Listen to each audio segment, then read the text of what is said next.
In this video, I'll show you how to build a setup for a live performance that I see a lot of people performing with, but rarely explain what's going on under the hood. So I'll deconstruct how this works, how to set it up, and how to perform, remix, edit, mashup, and simply create a new live approach to your original music, DJ sets, or really anything you find fitting to use this all with. So basically, this is what I want to do. I want to play the song and have it go through the original song sequence when I play the notes in a straight pattern like this.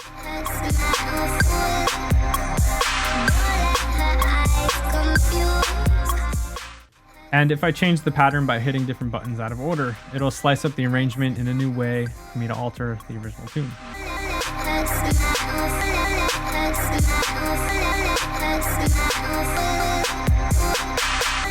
Pretty simple, so I'll jump into how this works. This is the song we'll be working with.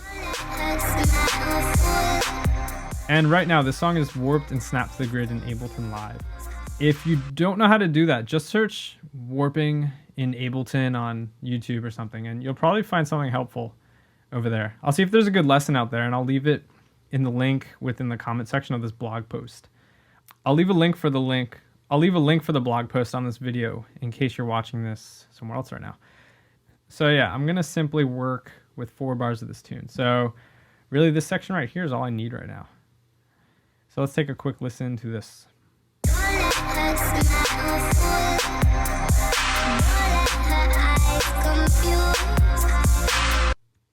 Okay, so I want to slice the song up into small pieces at the same length, and I'll use eighth notes for now. So I'll right click and choose 1/8. And all I'm going to do is click.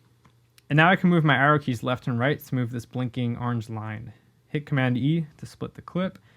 And I could keep doing this on the 8th note grid. And you could see it's slicing the song into individual pieces. And I'll do this for 4 bars. So I just made 32 slices. Now I want to move these into my session view. So I can highlight these and drag them all around. I'll hit the tab key on my keyboard and drag these into the session view. But you can see they're all lined up vertically. So I want to change the order of these. So instead of the parts being 1, 2, 3, 4, 5, 6, 7, 8 vertically, I'll have them lined up like 1, 2, 3, 4, 5, 6, 7, 8 in this new arrangement. So it works a little bit better for this setup. And before I move on, there's probably people watching this right now saying, why are you even doing this? Like, you can simply slice to MIDI, or you can use Ableton's new simpler to chop up samples. Why are you doing this manually? And the answer to that is to make use of Ableton Live's session view, along with full use of launching audio clips in the session view, which allows me to do a lot more than simply launching samples. You know, I can quantize notes to the grid. I can use follow actions. I can do a lot of things that I wouldn't be able to do normally using simpler or drum racks, for example. So I'll show you a bunch of things that we could do in here. And you can also see that these clips now appear on the Ableton Push. So when I start dragging them into the position I want, you'll see them filling up the buttons on the push. And these buttons are essentially launching audio clips in the session view. And once again, this is the order I'm using. Slice 1, 2, 3, 4, 5, 6, 7, 8, 9, 10, all the way up to 32. And yeah, it's kind of annoying. So if anybody has a faster way to do this, please leave any thoughts in the comment section. And there will probably be people that missed the comment before about the slice to MIDI, as people jump around videos a lot. So I'll just say it again. There's so many ways to do this. This is simply a way to recreate a step sequencer and allow us to manipulate this all manually. So I'll get all these into place.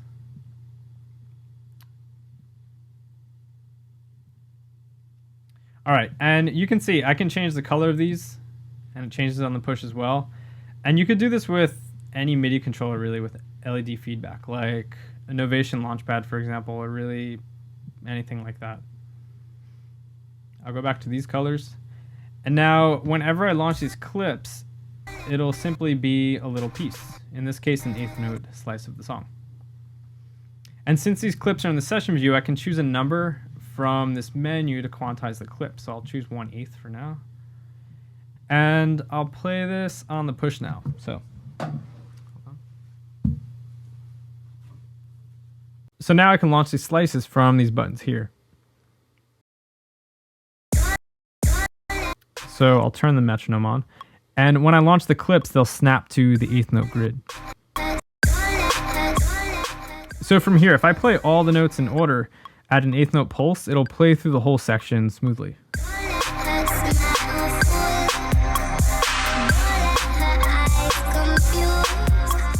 I can repeat smaller sections within the whole phrase.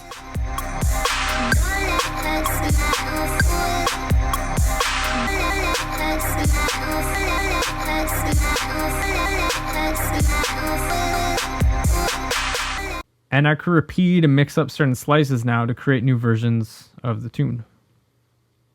You know, there's so many things I can do with this now, simply from slicing up the original tune. And I'll go back to the computer, and I could change the quantization to a smaller value now. So I'll put it to 16th notes. So now I can play more beats within the bar with some extra freedom. But they're still being quantized and snapped to the grid, so I can slice this tune up now in a different way than before. And you can see there's a lot more that we'll be able to do with this now.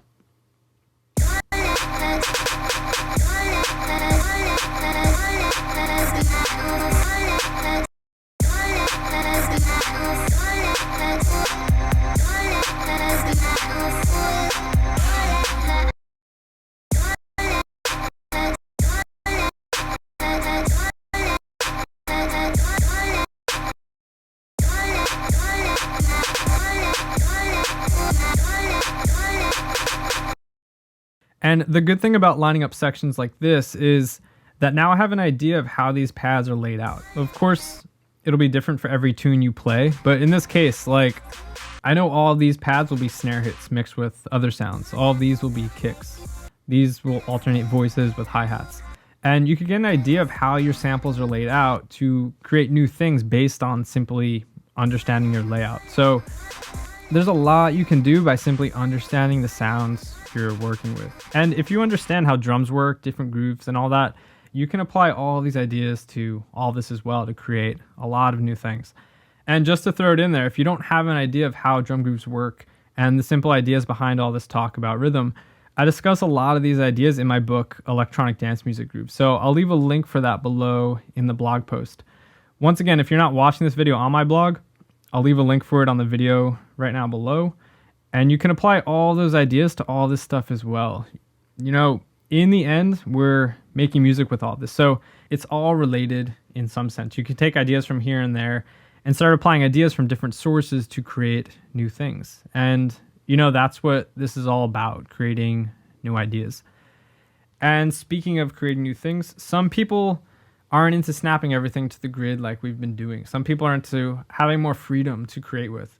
And if that's the case, you don't have to quantize everything if you don't want to. You can simply turn quantization to none. And now I can launch these clips with complete freedom at any time. You know, you can do whatever you want with them now.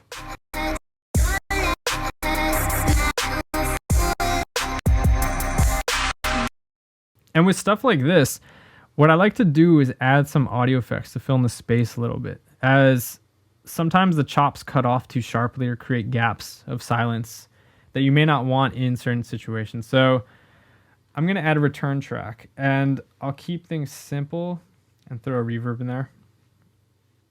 I'll turn it up to 100, and I'll turn up these send knobs.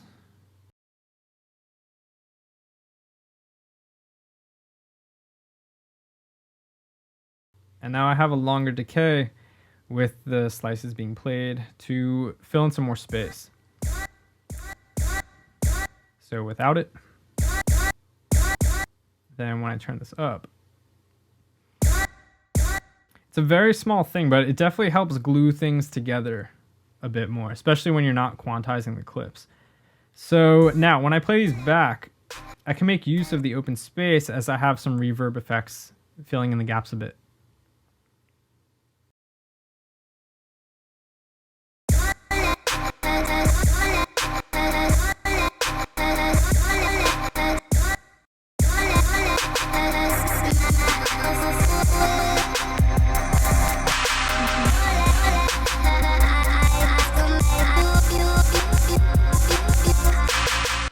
And then from here, you can start adding other pieces of songs into this. You don't only have to work with this one section. So I'll head into a different part of this tune. Red lips always lie. Let's go.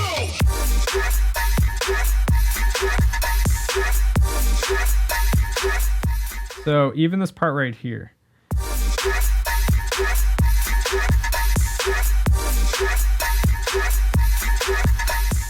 I want this whole section here. So same thing. I'm in 1/8 already. Just slice them up.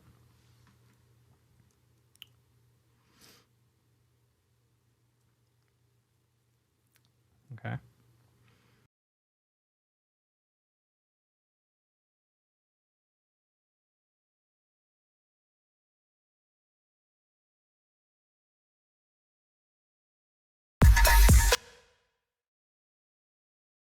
Take these, drag them into the session view.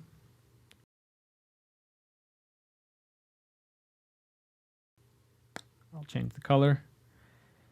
And the same thing, I'll move the clips to the order I want, and you'll see them appear on the push again.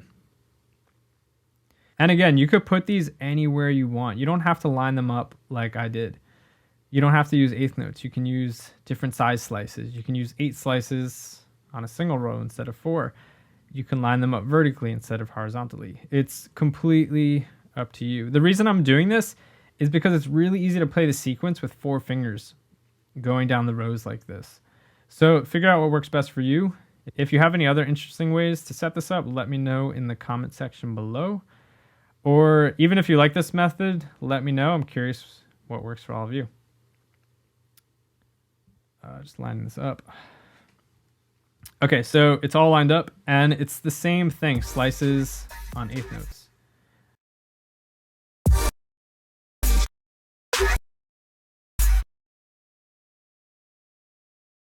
Now, also notice these clips are playing small slices, but the clips actually contain the entire song. So if you right-click on a clip, you can choose Crop Clip, and it'll clean things up by getting rid of everything around this slice. So if I hit Command A, this will highlight all the clips. I'll right-click on any one and choose Crop Clips. And now all these clips are small individual slices to play with. It simply cleans things up a bit. And from here, that's pretty much it. You can see with the song, it's the same layout as the other part.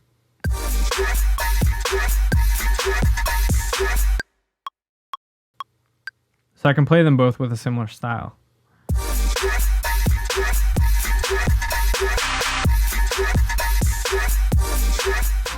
And I can mix them up now to create some new versions, mashups, and all.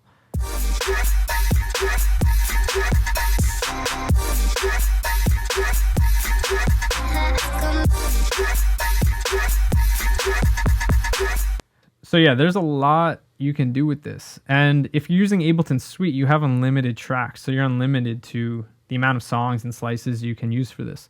Just simply scroll around the session view to play different clips. So enjoy these thoughts. If you start applying them, share anything you have in the comment section or on the public thread on joshbest.net. I'm always interested in what everybody's up to. Always great to see what people are doing. Song credits go to GTA, Skrillex, and Dusty Bits. The tune used in this video is a remix of an original, which is actually available for free download right now. It might still be there, so I'd jump on that if you want to grab it. I'll leave a link for it somewhere in the blog post. And yeah, enjoy, share any thoughts, have a good day, enjoy creating, and I'll talk to you soon.